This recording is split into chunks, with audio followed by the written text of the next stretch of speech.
Hello guys, welcome back to my channel. So இன்றைக்கி என்னோடய சேனலில் என்ன வீடியோனா, நாங்கள் வந்து இயர்லி ஒன்ஸ் ஒரு ட்ரிப் போகிறத ஃபேமிலியில் வழக்கமாக்கிக்கிட்டே வரோம். அந்த வகையில் இந்த வருஷம் நாங்கள் போனது தான் திருச்செந்தூர். லாஸ்ட் இயர் வந்து ஊட்டி போயிருந்தோம். இந்த வருஷம் கொஞ்சம் கோவில் குளமாக சுற்றலாமே அப்படின்ட்டு இந்த மே 1 ஒரு லீவ் விட்டாங்க. அதை லாங் வீக்கெண்டாக மாற்றி நாங்கள் எல்லோரும் திருச்செந்தூருக்கு கிளம்பிட்டோம். எல்லார்கிட்டையும் பேசி எல்லாரையும் கன்வின்ஸ் பண்ணி பட்ஜெட் போட்டு ஒரு பிளானை பண்ணி எக்ஸிக்யூட் பண்ணுறது ரொம்ப ரொம்ப கஷ்டங்க. ஆனால் அந்த கஷ்டம்லாம் நான் பட மாட்டேன். எப்போவுமே எங்கள் வீட்டில் எந்த ட்ரிப் போனாலும் அதை ஆர்கனைஸ் பண்ணுறது எங்கள் அக்காவாக தான் இருக்கா. அதே மாதிரி இந்த ட்ரிப்பையும் ஆர்கனைஸ் பண்ணி எல்லோரும் கிளம்பிட்டோம். எப்போவுமே நாங்கள் புக் பண்ணுற பஸ்ஸு சாபக்கேடு மாதிரி 4 மணி நேரம் லேட்டாக தான் வரான். அவனை 6 மணிக்கு வர சொன்னால் அவன் 10 மணிக்கு தான் வந்தான். எல்லாத்தையும் கொண்டு போய் ரோட்டில் போட்டு அகதிகள் மாதிரி உட்கார்றதே எங்களுக்கு ஒரு பொழப்பாக போச்சு. போகிற நாங்கள் வேறு சும்மா போக மாட்டோம். ஒரு 4 நாள் ட்ரிப்புக்கு நாட்டையே காலி பண்ணிட்டு போகிற மாதிரி எல்லாத்தையும் தூக்கி வாரி போட்டுட்டு கிளம்பிடுறது. இதோட முடியல, இன்னும் 2 பிக்கப் பேலன்ஸ் இருக்குது. ஒன்று வந்து எங்கள் அத்தை வீட்டில் பூந்தமல்லியில் பண்ணணும், இன்னொன்று மறைமலை நகரில் எங்கள் சித்தப்பா வீட்டில் வெயிட் பண்ணுறாங்க. என்ன கோயிலுக்கு? சாமி கோயில், திருச்செந்தூர்.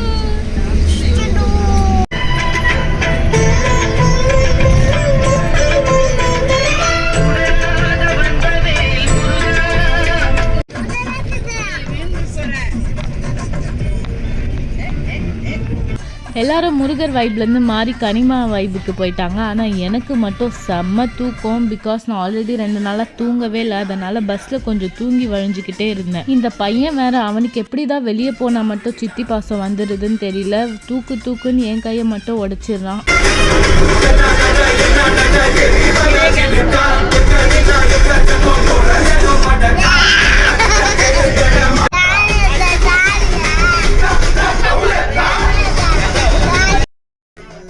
அவ்வளோதான், நைட்டெல்லாம் அப்படியே ட்ராவல்லே போயிருச்சு. பாட்டெல்லாம் கேட்டுகிட்டே ஜாலியாக வந்தோம். ஆனால் ட்ராவல் பண்ணி வந்து எங்கே நிறுத்துனாங்கன்னு கேட்டால் எனக்கு தெரியல. லொக்கேஷன்லாம் நான் நோட் பண்ணலை. ஏதோ டீ குடிச்சிட்டு போகலாம் அப்படின்னு சொல்லிட்டு ஒரு இடத்துல நிறுத்துனாங்க. நாங்கள் போய் காஃபி டீ குடிச்சிட்டு ரெஸ்ட் ரூம் யூஸ் பண்ணுறவங்களாம் யூஸ் பண்ணிவிட்டு அங்கேருந்து பயணத்தை ஆரம்பிக்கலான்னு கிளம்புனோம். வெளியே போனாலே முதல் பிரச்சனை இந்த காஃபி இல்லாமல் இருக்கவே முடியாது. அதனால் வீட்டில் இருந்தால் ஒரு வேளை குடிக்கிறது, வெளியே போனால் 4 வேலையாக ஆயிடுது. என்ன சாப்பிட்ற? காட்டு. சரியா? நான் தானே வாங்கி கொடுத்தேன்.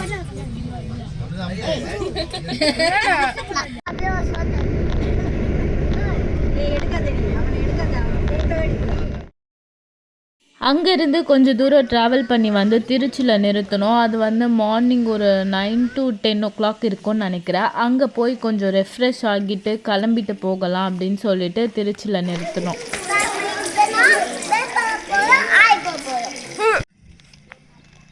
அங்கே ஒரு மண்டபம் இருந்தது. ஆக்சுவலாக அங்கே வந்து ரெஸ்ட் ரூம் யூஸ் பண்ணிக்கலான்னு சொல்லிட்டு ஒரு ஆளுக்கு இவ்வளோ அமௌண்ட்டுன்னு சொல்லி பேசி அங்கே போய் யூஸ் பண்ணோம். ஆப்போசிட்லேயே பார்த்தீங்கன்னா கோவில் இருந்தது. ஸோ அங்கே இருக்க சாமியெல்லாம் கும்பிட்டுட்டு பிரேக்ஃபாஸ்ட் முடிச்சுட்டு நாங்கள் மதுரைக்கு கிளம்பிட்டோம்.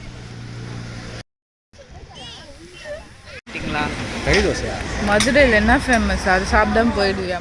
ஆனால் இவங்க கோவில் குளமாக சுற்றுறன்னு சொல்லி பழி வாங்கிட்டாங்க. மதுரையில் போய் ஃபேமஸ் என்ன? கறி தோசை. அதையே சாப்பிட விடலை. சரி, அட்லீஸ்ட் ஜிகர் தாண்டாச்சும் குடிக்கலான்னு பார்த்தா நாங்கள் நைட்டு போய் மதுரை மீனாட்சி அம்மன் கோவில் ரீச் ஆனதே லேட் ஆகிடுச்சு. அதனால் ஒரு கடை கூட இல்லை. அதை கூட குடிக்காமல் மதுரையை விட்டு வந்துட்டோம்.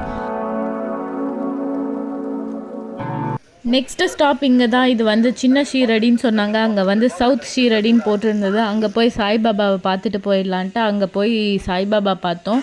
பட் பெருசாக ஒன்றும் இல்லை. அங்கே ஒரு நல்ல என்ன சொல்கிறது, ஒரு சத்திரம் மாதிரி இருந்துச்சு. நல்ல பெரிய ஸ்பேஸ். அங்கே ஒரே ஒரு சாய்பாபா சிலை இருந்தது. பட் இந்த தியானம் பண்ணுறது, அந்த யோகாலாம் அங்கே வந்து நிறைய பண்ணிட்டு இருந்தாங்க. அதை சுற்றி பார்த்துட்டு அங்கேருந்து கிளம்பியாச்சு.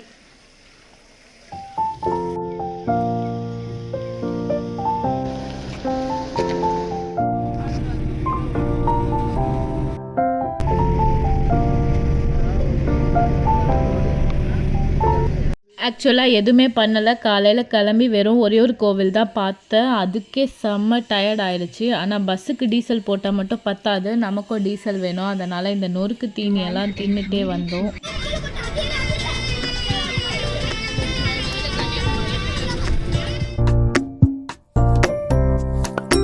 எஸ், நெக்ஸ்ட் லொக்கேஷன் வந்தாச்சு. நெக்ஸ்ட் லொக்கேஷன் என்னன்னா ராக்காயி அம்மன் டெம்பிள். இங்கே வந்து பஸ்ஸை கொஞ்சம் முன்னாடியே பார்க் பண்ணிவிட்டு உள்ளே ரொம்ப தூரம் நடந்து போகிற மாதிரி தான் இருந்துச்சு. இந்த வயசானவங்க நடக்க முடியாதவங்களாம் வரமாட்டேன்னு சொல்லிட்டாங்க. ஏன்னா இந்த ராக்காயி அம்மன் டெம்பிள் வந்து 108 படி ஏறணுமா. அதுக்கு பயந்துக்கிட்டே சின்ன பசங்க நீங்கள்லாம் போங்க, நாங்கள்லாம் வந்து இங்கே போயிடுறோம் அப்படின்னு சொல்லிட்டு போனாங்க. எங்கன்னா அங்கே வெளியவே பழமுதிர் சோலை இருந்தது, முருகன் டெம்பிள். நாங்கள் இங்கே போய் முருகனை பார்த்துட்டு வரோம், நீங்கள் மேலே போய் அந்த சாமியை பார்த்துட்டு வாங்கன்னு அனுப்பி விட்டாங்க. ஆனால் வெயில் நடக்கவே முடியல, கால் வேற ரொம்ப சுட்டுச்சு. அவங்களாம் வராமல் இருந்ததே பெட்டர்ன்னு தோணுச்சு. ஃப்ரெண்ட்ஸ், கால் சுடுது ஃப்ரெண்ட்ஸ். இங்கே மனுஷன் நடக்கிறானோ இல்லையோ, நம்ம கூடவே குரங்கு நடந்து வருது. கிட்டத்தட்ட ஒரு 100 குரங்குனா இருந்திருக்கும் போல். அதுக்கப்புறம் வவ்வால், மரம் ஃபுல்லாக வவ்வால் தலை கீழே தொங்குது பகலில். அது எப்படி அவ்வளோ வவ்வால் அந்த மரத்தில் இருக்குன்னு தெரியல, அதையும் புதுசாக பார்த்தேன். ஃபைனலாக அந்த ஸ்டெப்ஸ் கிட்ட வந்துட்டோம். இந்த படிக்கு பயந்துட்டு தான் அவங்க தான் வரமாட்டேன்ட்டாங்க. வெயிலில் குடுகுடுன்னு ஓடியே போயிட்டோம். ஆனால் போகிற வழியிலே பிளாக் பண்ணிடுவாங்க நம்மளை. என்னன்னா இந்த கேனை வாங்கினா தான் நீங்கள் உள்ளே போக முடியும்னு நம்மளை பிளாக் பண்ணி கேனை கொடுத்து அனுப்பிச்சிடுறாங்க. ஏன்னா நீங்கள் போகிறதே குளிக்கிறதுக்காக தான். அந்த தண்ணியை வந்து புனிதம் ரொம்ப அப்படிலாம் சொல்லி அதை எடுத்துகிட்டு போய் வீட்டில் தெளித்து விடுங்கன்னு சொல்லி கேனையும் தண்ணியும் சேர்த்து கொடுத்து அனுப்பிடுறாங்க. ராக்காயி அம்மன் கோவில் பார்த்துட்டு வந்துட்டு பழமுதிர் சோலை வந்துட்டோம். கூட்டம் கொஞ்சம் மாட்ரேட்டாக தான் இருந்தது. ஆனாலும் நாங்கள் 10 ரூபாய் டிக்கெட்டில் தான் போவோம்னு சொல்லி அடம் பிடிச்சி 10 ரூபாய் டிக்கெட் கொடுத்து லைனில் போய் நின்றுட்டோம்.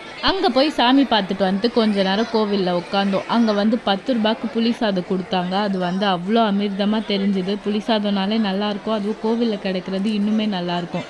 சரி, நான் அதெல்லாம் வாங்கி ஆளுக்கு கொஞ்சம் சாப்பிட்டுட்டே உட்காந்துட்டு இருந்தோம். திடீர்னு பார்த்தா இந்த பக்கம் ஒரே சத்தம். என்னடா நம்ம ஆளுங்கெல்லாம் ஓடுறாங்களேன்னு திரும்பி பார்த்தா யாரோ செலிப்ரிட்டியாக ஃபோட்டோ எடுக்கணும்னு சொல்லி ஓடிட்டே இருந்தாங்க. இவர் வந்து அழகர் சொல்லிட்டு சன் டிவி சீரியல்லாம் வருவாராம்.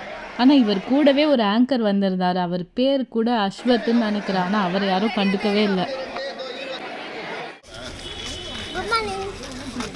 என்ன சொல்லி எங்கே வந்தோம்? என்ன கோவிலுக்கு வந்தீங்க? நம்ம என்ன கோவில் பார்த்தோம்? பழமுதிர் சோலை. சொல்லு. ஆமாம், குறுங்குடா. என்னதான் செலிப்ரிட்டின்னு சொல்லிட்டு நம்ம ஐப் கொடுக்காம இருந்தாலும் எங்கள் அம்மா மாமியெல்லாம் உட்காந்து 24 மணி நேரம் சன் டிவியில் சீரியல் பார்ப்பாங்க போல். அவரோட கேரக்டர் பேர் சொல்லி ஐயோ இவர் வந்துட்டாரு அவர் வந்துட்டாருன்னு சொல்லி ஓடி போய் செல்ஃபி எடுத்துகிட்டே இருந்தாங்க.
அழகர் கோவில் பார்த்து முடிச்சுட்டு ஸ்ட்ரைட்டாக மதுரை மீனாட்சி கோவில் வந்துட்டோம். அங்கே வந்து பஸ் உள்ளே போல், கொஞ்சம் முன்னாடியே நிறுத்திட்டு ஷேர் ஆட்டோவில் போகிற மாதிரி தான் இருந்துச்சு. ஒரு தலைக்கு 50 ரூபான்னு அடித்து பேசி போயிட்டு அங்கே வந்து 2 hours ஆயிடுச்சு லைனில் நின்று சாமி பார்க்குறதுக்கு. கரெக்டாக நாங்கள் போகும்போது திரை மூடிட்டாங்க, சாமிக்கு அலங்காரம் பண்ணணும்னு சொல்லிட்டு. அதனால எப்படியோ 2 மணி நேரம் லைனில் நின்னோம். அதில் நின்னே டயர்ட் ஆகிட்டோம். டைம் என்ன? நம்ம எங்கே போகிறோம்? 11 மணிக்கு கிளம்பி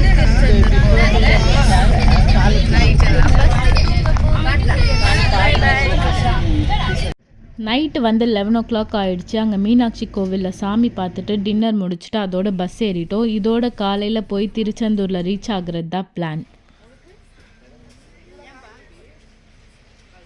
அண்ட் எஸ் அகைன் ஒரு சின்ன காஃபி பிரேக் தேவைப்பட்டுச்சு. எனக்கு இல்லை, டிரைவர் வந்து நைட்டெல்லாம் கண்டினியூஸாக வண்டி ஓட்டுறாங்க. அதனால் அவர் ஒரு வண்டியை போட்டு ஒரு காஃபி குடித்தாரு. அந்த கேப்பில் போய் நானும் குடிச்சிட்டேன். இதோட வந்து மார்னிங் 4 o'clock வந்து மிட் நைட் தான் ஆக்சுவலாக அது எனக்கு. அங்கே போய் ரீச் ஆகிட்டோம். அந்த டே எப்படி போச்சு, அங்கே போய் எப்படி என்னெல்லாம் பண்ணோம் அப்படின்றத நெக்ஸ்ட் vlogல காட்டுறேன். இதே மாதிரி வீடியோ பிடிச்சிருந்தா பார்க்க கண்டினியூ பண்ணுங்கள். அண்ட் தேங்க்ஸ் ஃபார் வாட்சிங். பாய்.